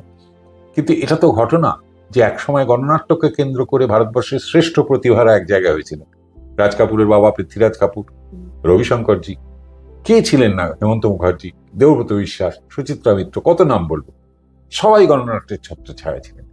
কিন্তু আমাদের দেশে যা হয়, রাজনীতির দাদারা একালেও তাই, আগেও তাই, তারা সবসময় মনে করেন সবটা আমরা বেশি বুঝি। এটা হয় না। টলস্টয়, যিনি ঘোরভাবে কমিউনিস্ট বিরোধী ছিলেন, কমিউনিস্ট পার্টি যখন 1917 সালে লেনিনের নেতৃত্বে ওখানে বিপ্লব করে, তখন অনেক লোক লেনিনকে বলেছিলেন যে টলস্টয়কে এখন থেকে আর আমরা উদাহরণ হিসেবে মানব না। উনি তো বলেছেন যে ফ্যাসিজম এবং কমিউনিজম একই মুদ্রার এপিঠ-ওপিঠ, উনি তো বলেছেন, প্রকাশ্যে বলেছেন। তখন লেনিন একটা কথা বলেছিলেন যে উনি ওটা বলে থাকতে পারেন, ওটা ওনার মত, কিন্তু রাশিয়ার ইতিহাস ওনাকে বাদ দিয়ে হতে পারে না, টলস্টয়কে বাদ দিয়ে রাশিয়ার ইতিহাস হয় না। সুতরাং ওকে সম্মান জানিয়েই, মর্যাদা দিয়েই আমাদের মধ্যে রাখতে হবে। এই যে দৃষ্টিভঙ্গি, এটা হচ্ছে প্রপার দৃষ্টিভঙ্গি। সলিলদা কোথাও কাউকে গালাগাল দিচ্ছেন না, কিন্তু যেখানে ব্যঙ্গ করবার, যেখানে কষাঘাত করবার, উনি ওর কবিতার মধ্যে দিয়ে, গল্পের মধ্যে দিয়ে, গানের মধ্যে দিয়ে সারা জীবন বলে গেছেন। সলিলদা সম্পর্কে বলতে গেলে রাত কেটে যাবে, কিন্তু এত বড় মাপের একজন কম্পোজার, পাশ্চাত্য এবং প্রাচ্য দুটো গানের যে প্যাটার্ন আলাদা, তাকে যে উনি একীভূত করেছিলেন, করতে পেরেছিলেন সাকসেসফুলি, সে তো গানের উদাহরণ আমাদের অনুষ্ঠানে মিউজিশিয়ানরা বাজিয়ে দেখিয়েছে কোথায় কি হয় না, অথচ উনি করে দেখিয়েছেন। আমার মতে এটা রবীন্দ্রনাথের পরে এই ভার্সেটাইল প্রতিভা, যে নানা কিছু করার প্রতিভা, এইটা বোধহয় পরবর্তীকালে দুজন মানুষের মধ্যে আমরা খুব বেশি করে দেখতে পেয়েছি, একজন সলিল চৌধুরী, একজন সত্যজিৎ রায়, যে শিল্পের অনেকগুলো অঙ্গনে তারা সার্থক। সলিলদা শুধু মিউজিক কম্পোজার না, সলিলদা one of the finest lyricist, one of the finest drama writer, একজন উচ্চমানের গল্প লেখক, একজন উচ্চমানের কবি, এবং সবচেয়ে বড় কথা, সলিল একজন উচ্চমানের ডিরেক্টর। মঞ্চে দাঁড়িয়ে যখন লতা মঙ্গেশকর, হেমন্ত মুখার্জিতে ডিরেক্ট করতেন, বা ফ্লোরে যখন ডিরেক্ট করতেন, সেটা একটা শিক্ষণীয় বিষয় ছিল। উনি কিন্তু বম্বের মাটিতে দাঁড়িয়ে, এখন সব দেখা যায় নেটের ফলে, বম্বের মাটিতে দাঁড়িয়ে ওই ধুতি পাঞ্জাবি পরেই মোহাম্মদ রফি, বুকেশের মতো শিল্পীকে পরিচালনা করছেন, এবং ওই অত বড় অর্কেস্ট্রা। আমরাও এখানে দেখেছি স্টেডিয়ামে, লতাজি, আশাজি, হেমন্ত দা সবাই সলিলদা হারমোনিয়ামে দাঁড়িয়ে আছেন, ওরা গাইছেন সঙ্গে। মস্ত বড় ব্যক্তিত্ব, সঙ্গীতের জগতে এত বড় ব্যক্তিত্ব ভাবা যায় না। আমাদের খুব সৌভাগ্য যে আমি অন্তত কিছুদিন হলেও তার সান্নিধ্য পেয়েছি, তার উপদেশ, ভালোবাসা পেয়েছি। এটা আমার কাছে একটা ট্রেজার, মনে রাখার মতো ট্রেজার। বর্তমানে ফেসবুক বা ইউটিউবে গান বা কবিতার যে ডিজিটাল বিপ্লব, তাতে কি শিল্পের মান কমছে, নাকি নতুন কোনো দরজা খুলে যাচ্ছে? না, আমি এগুলো নিয়ে সেইভাবে খুব বিশদে বলার এখানে জায়গা নেই, কিন্তু একটা কথা বলি, এই যে ফেসবুক বা এই যে তথাকথিত সমাজ মাধ্যম, সোশ্যাল মিডিয়া, এইখানে যারা অপারেট করেন, যারা কথা বলেন, গান করেন, কবিতা বলেন, তাদের কিন্তু কেউ বাধা দিচ্ছে না। কেউ যদি বলে আমি বর্ণমালাটা নতুন করে বলবো, ওই ক থেকে শুরু হবে না, খণ্ডত্ব থেকে শুরু করবো, কেউ বলার নেই, সে বলতেই পারে। কিন্তু যখন একজন আর্টিস্ট আকাশবাণীতে অডিশন দিয়ে গান গাইতে যেত, তাকে অনেকগুলো কঠিন পরীক্ষার মধ্যে দিয়ে যেতে হতো। এবং প্রায়শই অনেক গুণী শিল্পী আছেন যারা একবারে চান্স পেতেন না। আমি একজনের কথা বলছি, সতীনাথ মুখোপাধ্যায়, কিংবদন্তি শিল্পী, 11 বার অডিশনে ফেল করেছিলেন। শেষে ওনার সঙ্গে স্টুডিওতে জ্ঞান প্রকাশ ঘোষের দেখা হয়েছে। বলে, সে কি, তুমি নাকি বারবার ফেল করে যাচ্ছ, চলো তো আমি তোমার অডিশন নেব। উনি অডিশন নিয়ে উনি পাশ করলেন, এবং পাশ করলেন মানে প্রথমেই এ গ্রেড পেল। কিন্তু 11 বার ফেল করেছিলেন, যাদের কাছে করেছিলেন তারা কেউ হেলা ফেলার না, তারাও বিশাল বিশাল পণ্ডিত। মনে হয়েছে এর কিছু না কিছু ত্রুটি আছে। তখন একজন কেউ রেডিওতে গান গাইবার, আমাদের ছোটবেলায় দেখেছি কেউ রেডিওতে গান গায়, পাড়ার জলসায় তার আলাদা প্রেস্টিজ, বলা হতো বেতার শিল্পী। তারপরে হলো উনি টেলিভিশনে প্রোগ্রাম করেছেন। এখন ফেসবুক আসায় সুবিধে হলো, যে কেউ যার ইচ্ছা আছে, একটা ফোন থাকলেই হলো, সে যে কোনো গান করতে পারে, যে কোনো কবিতা বলতে পারে, যা খুশি বলতে পারে, লোক সম্পর্কে ভুলভাল কথা বলতে পারে, মিথ্যে কথা বলতে পারে। যার ফলে হচ্ছে ওইটা হয়ে গেছে এখন অ্যাকচুয়ালি সংস্কৃতির যে রাস্তা, সেই রাস্তার মধ্যে কোনো রাস্তা ওটা আমি মনে করি না। এটা ঠিক যে ফেসবুক এবং ইউটিউব এসবের মাধ্যমে অনেক ভালো কাজও আমরা জানতে পারি, কিন্তু অনেক ভালো কাজটা তখনই ভালো কাজ থাকে যখন খারাপটা তার মধ্যে মেশে না। এবার খারাপটা এত বেশি পরিমাণে, ইংরেজিতে একটা, আমরা ইকোনমিক্স পড়েছিলাম, একটা কথা আছে যে bad money tends to drive away good মানি। বাজে মুদ্রা, ভালো মুদ্রা যদি বাজারে থাকে আর খারাপ মুদ্রা যদি এসে পড়ে, অর্থাৎ 10 টাকার কয়েন গলালে যদি 20 টাকা পাওয়া যায় সেটা ভালো মুদ্রা, আর 10 টাকার কয়েন গলালে যদি 2 টাকা পাওয়া যায় তাহলে সেটা খারাপ মুদ্রা। এবার খারাপ মুদ্রা একবার যদি বাজারে চলে আসে, তাহলে ওই ভালো মুদ্রাটা লোকে ব্যবহার করবে কেন? ওটা তো রেখে দেবে, ওর তো দাম বেশি, তাহলে bad money tends to drive away good মানি। ঠিক তেমনি এই ব্যাড থিংস গুলো, খারাপ ভালো জিনিসগুলোকে বের করে দিচ্ছে। এখন একটা ইয়ং ছেলে যদি সে ক্রমাগত এই বাজে কবিতা, বাজে গান, ভুলভাল উচ্চারণ, ভুলভাল এক্সপ্রেশন শুনতে থাকে, তাহলে তার ধারণাটাই এই সম্পর্কে বিগড়ে যাবে। কিন্তু আমরা শুনতাম বাছাই করা আকাশবাণীর প্রোডাকশনস, HMV প্রোডাকশনস, যেখানে শিল্পীরা পরীক্ষার মধ্যে দিয়ে আসতো, তবে তারা শিল্পী হিসেবে সমাজে সম্মান পেতেন। আজকে তো যে কেউ শিল্পী, যে কেউ রান্না করে বলছে আমি এটা বিরাট রান্না করেছি। এবং এটা হচ্ছে কি অনেকটা এই পাশের ব্যালকনিতে দাঁড়িয়ে উল্টো ব্যালকনির সঙ্গে কথা বলার মতো। এর কোনো শৈল্পিক মর্যাদা বা সেইরকম জায়গা আছে বলে আমি মনেই করি না। এটা কোনো বিপ্লবই না, এটা এক ধরনের এই টেকনোলজির উন্নতির ফলে ঘটে যাওয়া এক ধরনের ননসেন্স। কারণ অনেকে ফেসবুকের ফেসবুক থেকে অনেক জায়গায় আমি শুনেছি, এই ফেসবুকের যেসব জ্ঞান ট্যান দেওয়া হয় সে সম্পর্কে বলে যে ফেসবুক একটা আলাদা ইউনিভার্সিটি, ওটা শুধু মূর্খরাই চালাতে পারে। তো সুতরাং বেশি কথা না বলে এইটুকু বলা ভালো, এটা কোনো বিপ্লব কিছু না। প্রকৃত শিল্প, প্রকৃত গান বাজনা যাই হোক, সেটা শিখে নিতে হয়, শিখতে হয়, জানতে হয়, অনুশীলন করতে হয়, অনেক তপস্যার মধ্যে দিয়ে গিয়ে একজন শিল্পী হয়। হঠাৎ ইচ্ছে হলো আমি দুগুলি গান গেয়ে ফেললাম, সেটা কোনো গানও নয়। হঠাৎ ইচ্ছে হলো ভুলভাল উচ্চারণে আমি ঠিকঠাক বাংলা বলতে পারি না, তবু বাংলায় একটা কবিতা বলে ফেললাম, সেটা কোনো কবিতাও নয়।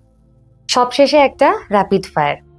প্রথম প্রশ্ন হচ্ছে, নিজের লেখা সবচেয়ে প্রিয় কবিতা? নিজের লেখা সব কবিতাই আমার প্রিয়, আবার সব কবিতাই অপ্রিয়, কারণ আমি লিখে পড়ে ভুলে যাই। বেশ। অপূর্ণ স্বপ্ন? অনেক স্বপ্ন অপূর্ণ, কিন্তু ওই লিস্ট বানিয়ে লাভ নেই। সব কারুর কোনোদিন কোনো সব স্বপ্ন পূরণ হয় না। এক শব্দে নিজেকে কি বলবেন? মানুষ। শেষবার কবে কেঁদেছিলেন? মনে নেই, তবে ভেতরে ভেতরে একটা কান্না কাজ করে সব শিল্পীর। আপনার কোন লাইনটি মানুষ সবদিন মনে রাখুক সেটা আপনি চান? আমার কোনো লাইন মনে রাখার দরকার নেই। একটাই কথা আমাদের পুরনো কাল থেকে বলা হচ্ছে, সবার উপরে মানুষ সত্য, তাহার উপরে নাই। এটা মনে রাখলেই সবচেয়ে ভালো হয় দেশের এবং মানুষের। শুভ দাশগুপ্ত, তার কাছ থেকে আজ আমরা অনেক কিছু জানলাম এবং শুনলাম। তবে এই জানার বা শোনার কিন্তু কোনো শেষ নেই। এই আড্ডা তাই জারি থাকবে। আবার ফিরে আসবো নতুন একটা পর্বে। শুভদার কাছ থেকে শুনবো এবং জানবো আরো অনেক নানা অজানা গল্প। ধন্যবাদ। আমারও সকলকে, যারা শুনছেন এতক্ষণ ধরে ধৈর্য ধরে, সকলকে প্রণাম। সবাই ভালো থাকুন, সবাই মানুষের মতো থাকুন। বেলা পড়ে এলো, আলো নিভে আসে,